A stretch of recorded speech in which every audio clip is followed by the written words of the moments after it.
La pause TI NoviPro. 15 minutes avec nos experts sur des sujets d'actualité pour être à l'affût des dernières tendances en matière de TI.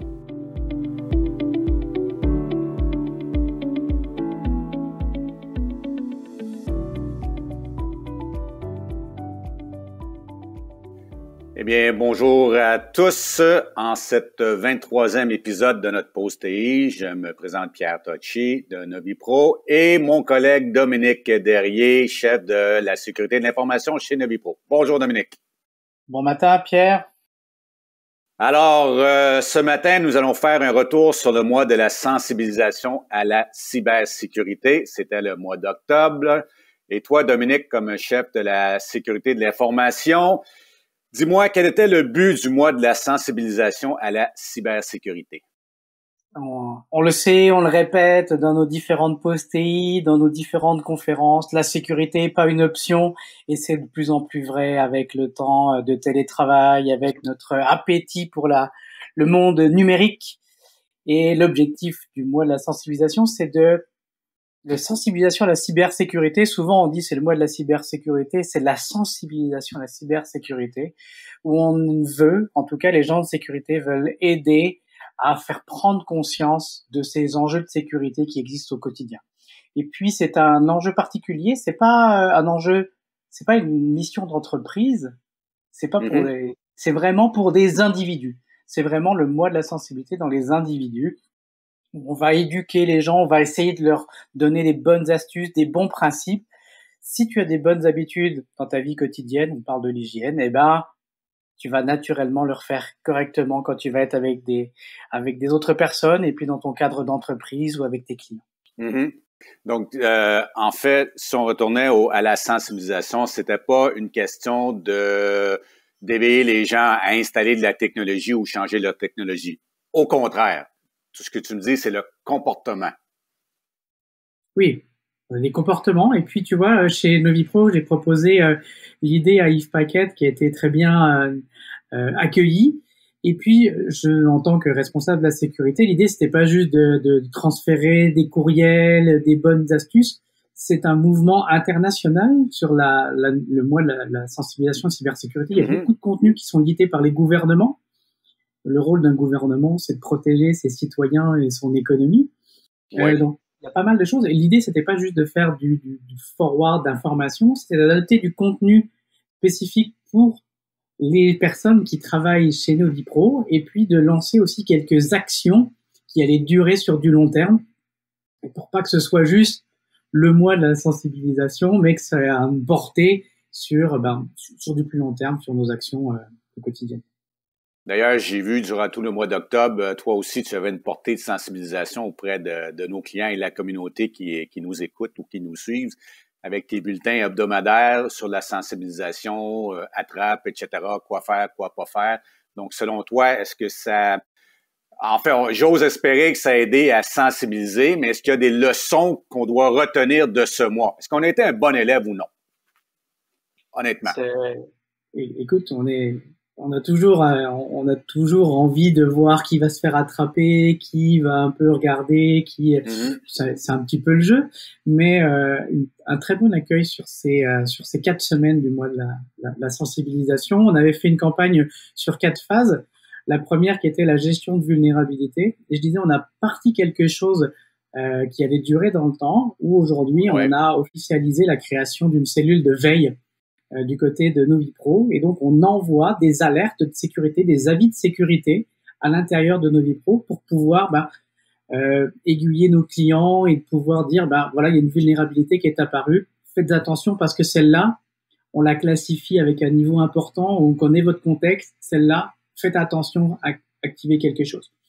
On le sait, on le répète, quand on vous propose des mises à jour, il faut les faire, il faut pouvoir les accepter. Quand tu es sur ta machine personnelle, ne clique pas sur repousser pendant 3 semaines. Prends le temps de redémarrer ta machine. Généralement, ça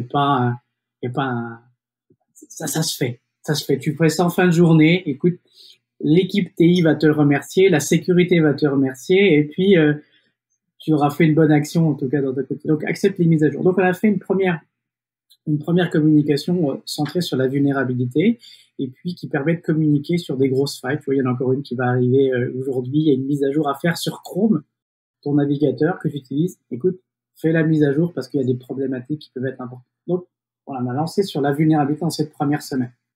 La deuxième semaine, tu vois, si je pourrais en parler, on a sensibilisé sur les mots de passe, on a souscrit à des services de veille. Si une personne de Novipro se fait attraper sur le darknet, se fait voler son mot de passe, on a des systèmes d'alerte et on va pouvoir accompagner le changement des mots de passe de ces personnes qui se seront fait voler leur mot de passe. Donc on a un deuxième élément, tu vois, pour protéger nos employés chez Novipro. C'est intéressant ce que tu me dis. Autrement dit, vous avez mis en place une espèce de surveillance pas de nos comportements, mais de ce qui pourrait tomber dans la trappe de nos comportements, autrement dit, sans surveiller l'individu. Est-ce que mon mot de passe traîne à quelque part? Si je trouve ton mot de passe qui traîne quelque part, je vais t'avertir, regarde, potentiellement c'est là, je te conseille de le changer, puis on va regarder ensemble les bonnes façons pour régler ça. Donc, on a fait de la sensibilisation sur attention au mot de passe et on a mis en place ce système de veille. T'agis vraiment comme un bon père de famille. Mais on y gagne tous à le faire parce que nous protéger nous-mêmes, c'est protéger notre entreprise et protéger nos clients. Donc, c'est quelque chose qui reste vraiment important à prendre en considération. Et tu vois, et sur la troisième semaine, on a fait une partie de campagne de phishing. On a essayé d'attraper les différents collaborateurs à travers l'entreprise qui cliquent sur le mauvais lien, les sensibiliser, puis leur expliquer, voilà, regarde, qu'est-ce qui serait passé, qu'est-ce que tu as vu, regarde comment on les détecte. On essaye d'entraîner nos collaborateurs, nos employés chez Novipro et c'est des choses qui peuvent se faire, j'allais dire, qui est une bonne pratique. Encore une fois, la sensibilisation, c'est comme la formation. On n'a pas une fois la formation puis c'est fini. La formation, ça reste comme quelque chose de continu. Il faut répéter. On dit, encore une fois, on a fait une action, puis c'est une action qui va se répéter aux 3 mois pour aider à garder le bon œil ouvert sur tu es le bon père de famille, mais moi, si je veux être un bon élève ou un bon garçon, qu'est-ce que je dois faire? Est-ce que je dois faire quelque chose pour prévenir les cyberattaques? Autrement dit, que quelqu'un prenne possession de mon identité ou de mon PC ou etc. On a vraiment passé dans le mois de la cybersécurité sur des choses qui sont vraiment basiques. C'est vraiment les choses qu'on a fait, puis on a mis une routine autour de ça. Les mises à jour. OK, on en a parlé. Les gestions des mots de passe, ne mets pas le même mot de passe. Je sais que tu aimes bien mettre Pierre Tocci 47. Oui, c'est cool comme mot de passe, mais non, ne fais pas ça. Ne fais pas ça. Ce n'est pas bien. Je ne fais pas ça. Non. OK. Et ni mon anniversaire. Je fais pas ça. Ah oui? Non. C'est bon, je vois que tu m'écoutes. Donc, tu vois, tu as déjà pris les bonnes actions sur ces éléments-là. Et puis, tu as une notion de segmentation. Le mot de passe de la banque, c'est pas celui de l'entreprise. Celui de l'entreprise, c'est pas celui de ton compte Amazon. On essaye d'avoir une diversification des mots de passe, en tout cas pas le même. Tu te fais voler une fois ce mot de passe-là, il va être réutilisé à plusieurs places où les pirates vont essayer de l'utiliser à plusieurs endroits. Donc ça, c'est vraiment les deux premiers éléments, les vulnérabilités, les mots de passe. Et puis les mots de passe, il y a d'autres astuces. Il y a le two-factor qui permet aussi de t'aider avec la notion du téléphone cellulaire en complément de ton mot de passe. C'est-à-dire que tu rentres ton nom d'usager, ton mot de passe, ça va te demander une confirmation de ton téléphone cellulaire. Ça, c'est aussi une bonne pratique. Ça t'évite aussi beaucoup de problèmes. Voilà. Donc ça, c'est les choses que tu peux faire, on va dire, tout de suite, là, que tu devrais déjà même avoir envie d'essayer à la fin de la pause TI et de dire, ah, tiens, j'ai pas de two-factor. Allez, je vais essayer de me le mettre sur mon compte de LinkedIn, sur mon compte tous les accès que tu pourras avoir. Mais on doit aussi, vu que maintenant on travaille à la maison, on est tous, on a tous dû réapprendre à travailler de la maison. On travaille avec des moyens différents. Je travaille avec mon cellulaire aussi. Mon cellulaire aussi doit être mis à jour. Je dois suivre les recommandations, que ce soit d'Android ou de Apple, pour faire les mêmes choses. Donc, c'est un vecteur d'attaque aussi. Les consoles des enfants, etc. Tout ce qui est branché à mon réseau de la maison, autrement dit de mon Wi-Fi. Je te conseille de le faire. Et c'est important de pouvoir le faire, tout ce qui peut avoir une mise à jour. Et je te dirais, il y a 15 ans, c'est pas la mise à jour parce que ça apportait des nouveautés, puis il y avait plus de problèmes d'appliquer une mise à jour que de pas l'appliquer. Aujourd'hui, le damage control est dans l'autre sens. Applique ton patch, et puis si jamais il y a un problème, tu feras ton damage control, mais généralement, c'est fait pour les appliquer, hein. C'est rendu industriel.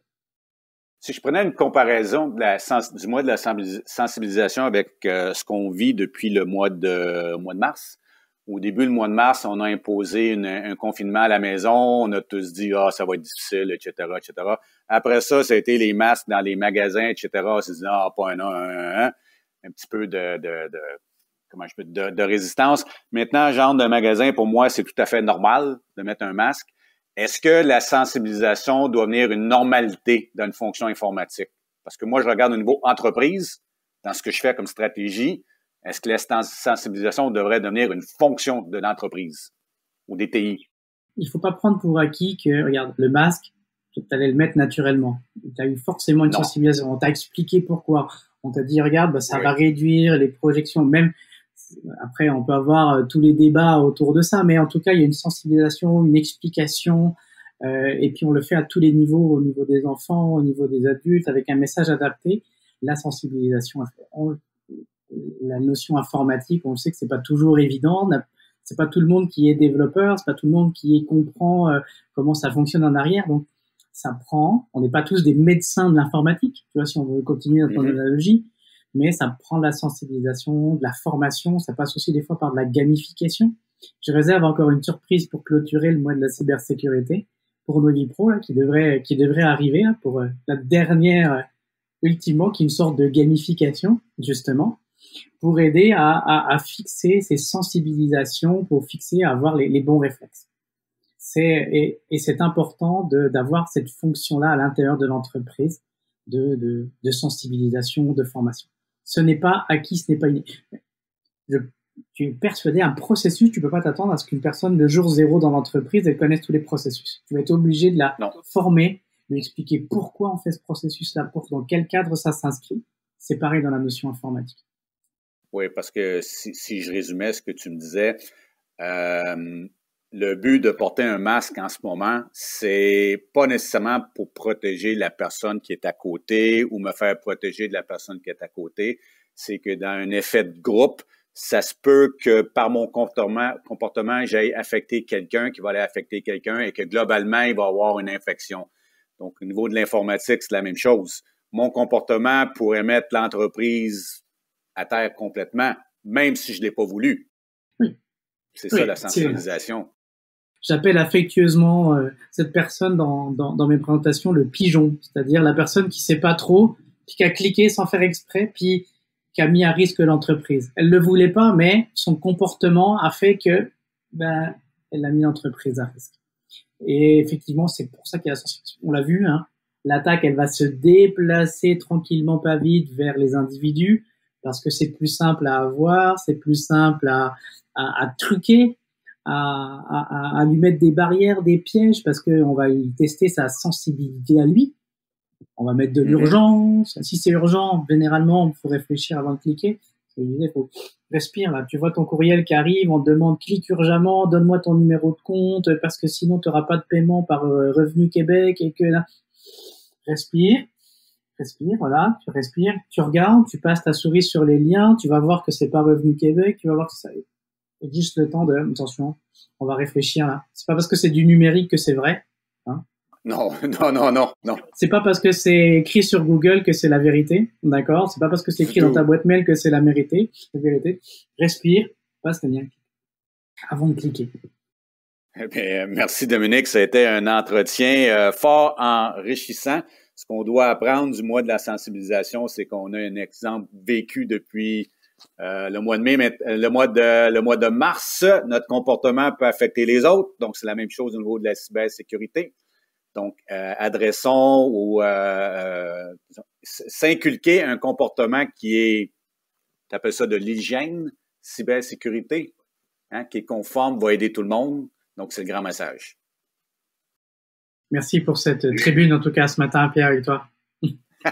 Bien, merci à tous de vous être joints à nous ce matin et au nom de Dominique et moi-même, nous vous invitons à une prochaine. Merci encore. Vous êtes toujours à l'affût des dernières actualités TI? Accédez à une mine d'informations sur notre zone de contenu en ligne hub.novipro.com.